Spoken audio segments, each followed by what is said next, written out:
This is Managing Mayhem. Brought to you by two lawyers and a layman. Because good intentions are not a legal defense.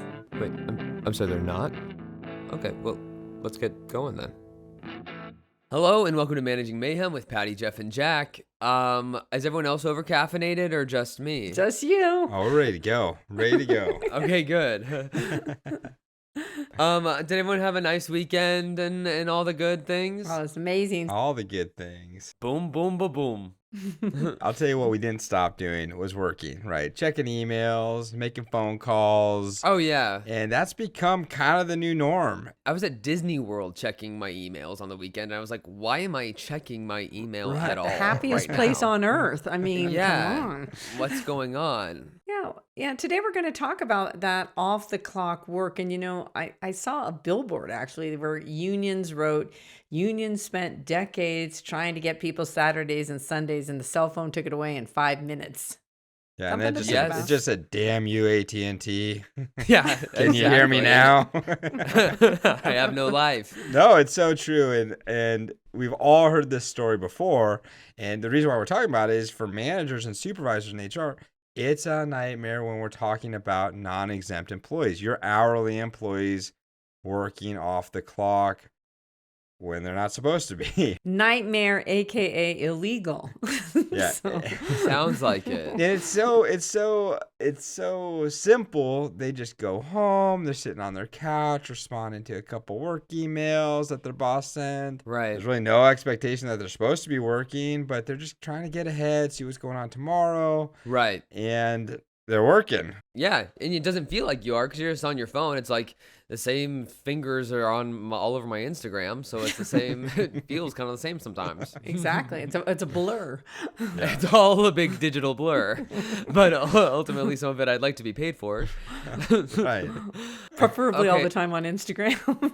Preferably the scrolling. Yeah. So do you have to pay your hourly employees if they go home and are sending a little email off of the clock or doing a little work off of their shift? There are two legal questions that you're going to have to ask, which will determine whether you pay them. One is, are they working off the clock? They're not punched in, okay? Okay. And the other is, was the time de minimis? I'm using my Latin here. So. And de minimis, it's like Harry Potter's uncle. Right. Exactly. De minimis black. So I think that'd be a lot more fun.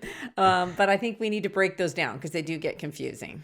Okay. So first of all, you're going to have to pay your employees for any work they do that's outside the regular working hours.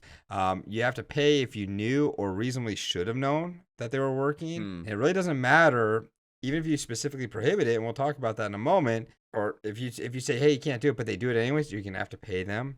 And just because you prohibit it, that doesn't shield you from not paying them. You can't say, well, we told you not to, therefore we're not paying you. So bottom line is, number one, you got to pay them, right? Okay. Yeah.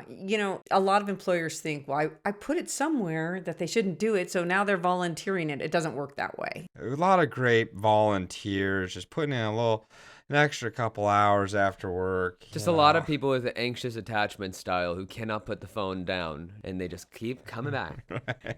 This is a topic, though, when we're doing our trainings, that as we explain the law, I see a rash the size of Texas or, Florida developing on managers' necks because it's an area of significant noncompliance. And the fines are huge because you're going to have to estimate the time, pay overtime if that took them into time and a half. You pay penalties and you pay attorney's fees. So we kind of joke about it, but it now is a significant cost for companies.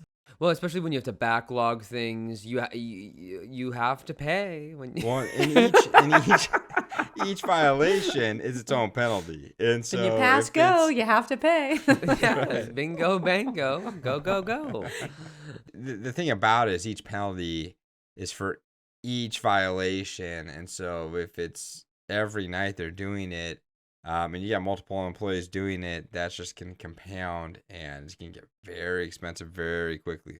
So, is there any exception to the after hours work? You mentioned de minimis. They're my favorite character. Now I can think about as Harry Potter. I think it summons a lawsuit. Right. So what does de minimis mean? Okay, so the general rule is that you have to pay all labor that someone performs, regardless of when it occurs. Okay. Right. Whether it's at work or off work. Okay. De minimis came about where they said, well, there's going to be a slight exception if there's insignificant periods of time that are not easily measured and are really uncommon. Okay. Just, something they do once, a one-off here and there. Just pop a little quick text or Yeah, exactly. quick something. Right. And they've been clear, the courts have been clear. There's no exact amount of time. There's no, if it's less than 10 minutes, it's de minimis, or if it's less than 5 minutes, it's de minimis.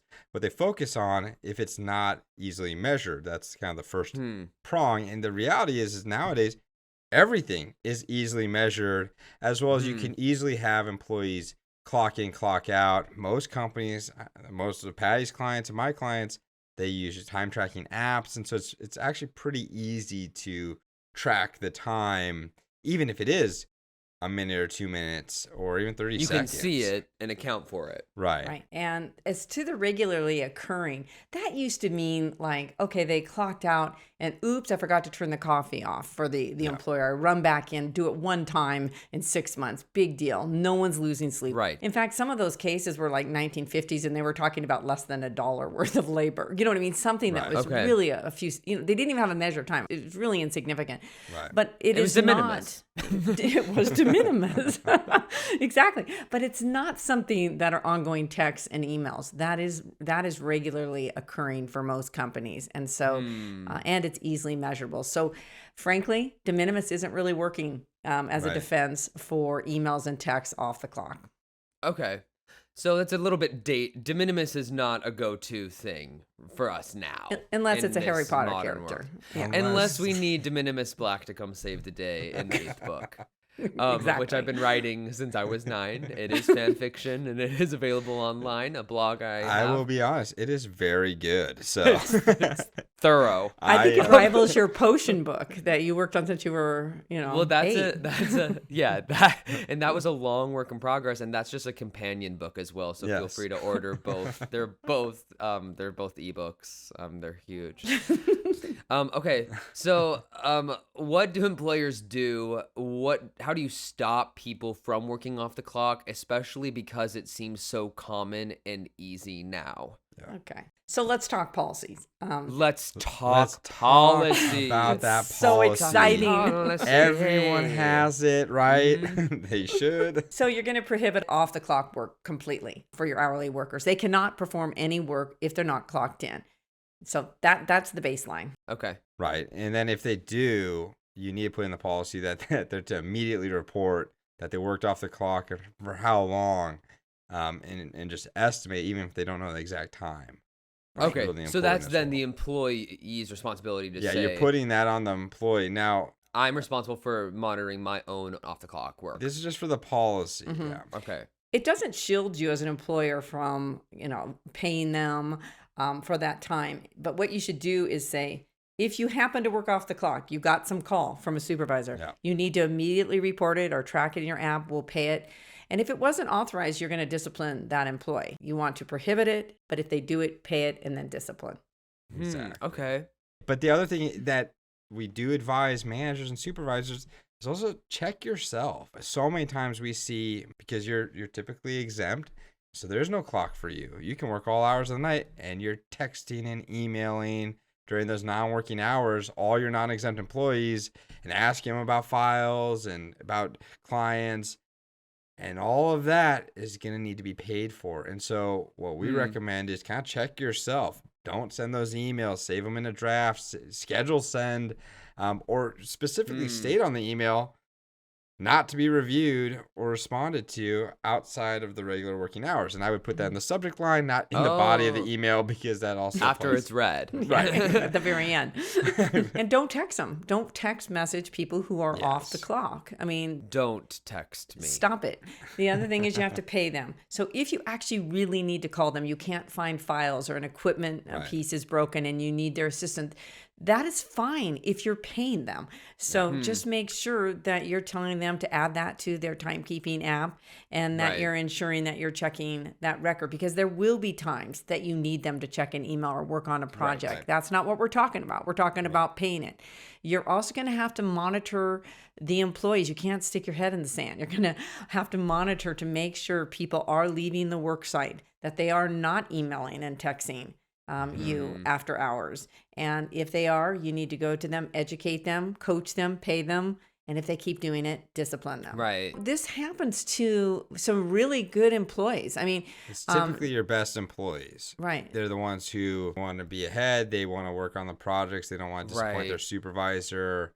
And so it's unfortunate, but those are the hard conversations you have to have with they're typically your better employees. Right. They're just at home trying to move things along, but they're not realizing that they're creating problems. Right. I mean, You're- not to you're- call myself a better employee because I don't want, but I did as a law clerk not want to bill all my time on the timesheet because I was embarrassed, like it took too long. Right. I'm new. Yes. And I was like, wait, you have to get paid for that time. And they had to educate me. We want you to get paid for all this time. And so you just have to make sure you're tracking it. Right. So. Because then if people are working too much, then you know also how much their workload is. Are you can giving them too much? Are they not trained enough? I mean, Right. are they new, and so there's a little bit steeper of a learning curve? Okay. It kind of helps you exactly. Understand the job, the framework Right. of the job. Right. Okay. So now we have spoken policy. We have discussed policy in And the massive law. measure. And the law and de minimis rectus. Um, That sounds uh-oh. inappropriate. That is not okay to say. Okay, so now I would like to enter a section I call the what if section. Oh, The no. magical Okay. if. Okay, Okay. so my first question is, okay, I get it if you're texting someone or you're receiving an email with a timestamp, but other than that, how do you even know if someone is working off the clock at all? Well, typically you see that they're sending emails. You see when Right. they're sending emails or responding to emails. Uh-huh. A lot of companies, they have a system that people actually have to log in and out of, and you can actually get those logs and see who's accessing your drives or your system outside of certain hours. And we all have several drives. Right. Low drive, high drive. Drive home. You also have something as basic as seeing them walk out with a bunch of files and coming back and being done with the work in the morning. You know, That's Right. that's yeah. probably, I mean, the most common is the work's done magically. Right. Yeah, they're done with the project. Well, this falls into the whether you knew or you should have known. You should have reasonably known that they were working, right? And so it falls into that category of oh, I don't know, I can't track whether Jack's done his, I don't know Right. what's going on, but all of a sudden everything's done at He's like- 8 in the morning. You're like, It's- I don't know what Jack's job is. Yeah. I don't know what tasks he should be finishing. But he did it. Right. But I get frustrated when supervisors are like, hey, it's 5:00. The project that people are saying the project's not done. He's like, not my problem. It just needs to be magically done by 8 in the morning. Okay, well, that's reasonably knew or should have known. I don't know. I don't care how it gets done. That's allowing people to work off the clock. You're going to have to pay for that time. Right. Okay. Okay, next what if? Okay. What if it's just a bunch of emails? Like, how would you calculate that time? Like, how? How?